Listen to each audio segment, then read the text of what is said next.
Welcome to today's Explainer, everyone. I want you to imagine for a second that we are stepping out of the classroom and straight into the world's most restricted museum vaults and university labs.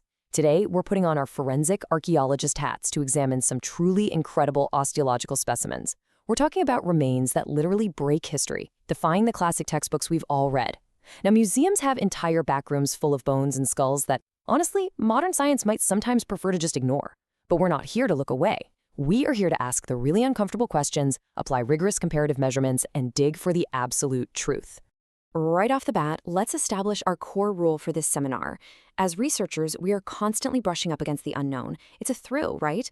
But our job is to balance our natural human imagination, that awe we feel in the face of ancient mysteries, with cold, hard, objective scientific truth. The past isn't a neat, linear timeline. It's incredibly complex, and it is far from finished. To really understand it, we need a healthy dose of skepticism backed by modern forensic standards. So here is our syllabus for today's session. We'll be taking a forensic case study approach, covering everything from the genetics of the autoskeleton to debunking crystal skulls, analyzing the Paracas cranial deformations, ancient trepanation, the taphonomy of vampire burials, and finally, evaluating claims of giants. Starting off with Section 1, the genetics of the archaeological. This is a classic archaeologist dilemma. Back in 2003 in the Atacama Desert, someone found a mummified skeleton that was only 15 centimeters long.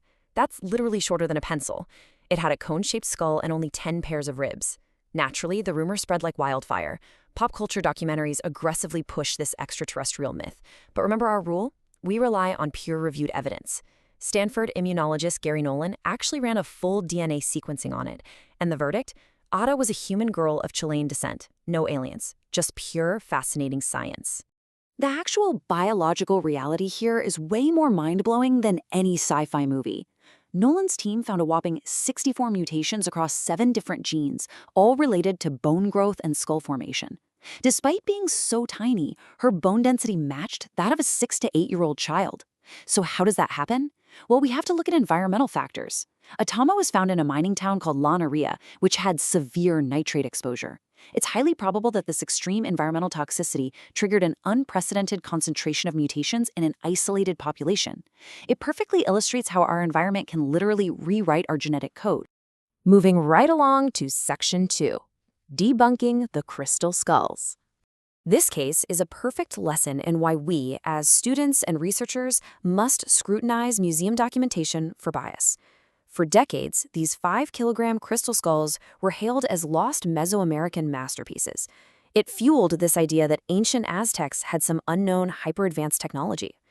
Well, the British Museum and the Smithsonian finally put these pieces under scanning electron microscopes, and the results were definitive. Genuine Aztec quartz carving shows rough, manual tool marks and natural imperfections. But these famous skulls? They had marks from high-speed rotary discs and a synthetic abrasive called carborundum. They are 19th century European forgeries carved from Brazilian quartz and traced straight back to a notorious French antiquarian named Eugene Bourbon. All right, Section 3, the Paracas skulls and cranial deformation. Let's move from man-made fakes to a genuine physiological anomaly from Peru. Discovered in 1928 by archaeologist Julio Tello, these skulls present a huge challenge. Our job here is differentiating between artificial cranial deformation, which we know happens, and genuine biological anomalies. Normal head binding just changes a skull's shape. It's exactly like squeezing a balloon. The volume stays the same. But modern 3D scanning reveals the Paracas skulls have a 25% larger cranial volume and are 60% heavier than average human skulls. Plus, a 2022 STR-DNA analysis, while confirming human origins, revealed mitochondrial haplogroups typically found in Eastern Europe and the Middle East. Talk about a transcontinental puzzle. I want you to make a note of this in your field journals, because this is where it gets really strange. Many of these skulls are completely missing the sagittal suture. That's the zigzag connecting line between the parietal bones that every single human is born with. So how could mere physical binding completely eliminate a foundational anatomical feature? I want you to critically analyze this. Formulate your hypothesis and drop it in the comments for this seminar. Section 4, ancient surgery versus modern hospitals. Get ready to completely reevaluate what you think you know about ancient medical capabilities. We are looking at trepanation, the 10,000-year-old practice of surgically opening the skull. This data absolutely shatters the assumption that chronological progress equals medical superiority. Check this out. Ancient Inca healers working outdoors with copper and stone tools had a patient survival rate of 75 to 91%. Some patients even survived multiple surgeries. Now compare that to 19th century American Civil War hospitals. Surgeons with steel scalpels lost nearly half their patients. Those ancient empirical healers had an incredibly sophisticated, intuitive grasp of human anatomy that we essentially had to rediscover thousands of years later. Let's turn to Section 5, the taphonomy of vampire burials. We're traveling to Europe now, looking at medieval mass graves where bodies were buried with sickles pinned across their throats or heavy bricks wedged in their mouths. To understand the logic behind these terrifying, superstitious burials, we absolutely must apply taphonomy. That is, the forensic study of how organisms decay or get altered by the environment post-mortem. It is the crucial tool we use to separate normal environmental decay from intentional, supernatural intervention. Because what terrified those 16th century gravediggers was just natural decomposition, tragically misinterpreted. As a body decays, gases cause it to bloat, the skin dries out and retracts, making the hair and nails look like they've grown, and a dark, blood-tinged fluid naturally purges from the mouth, making it look like the deceased had recently fed. It's totally grim biology, but it's natural. This isn't evidence of monsters, it's a profound lesson in how a universal human psychological fear of death drove remarkably similar, desperate rituals across different cultures. And finally, Section 6, Evaluating Giants and Anomalies. You've likely heard the 19th century legends, like the Paiute tales of giant red-haired skeletons in Nevada's Lovelock Cave.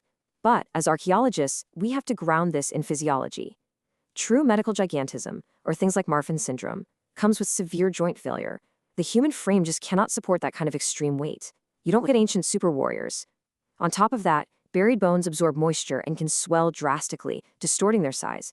Throw in incredibly sloppy 19th century museum cataloging, and journalists eager to sell papers by exaggerating measurements, and you've got a myth. That's why today, we rely on modern bone density scans, stratigraphic analysis, and carbon isotopes to find the truth.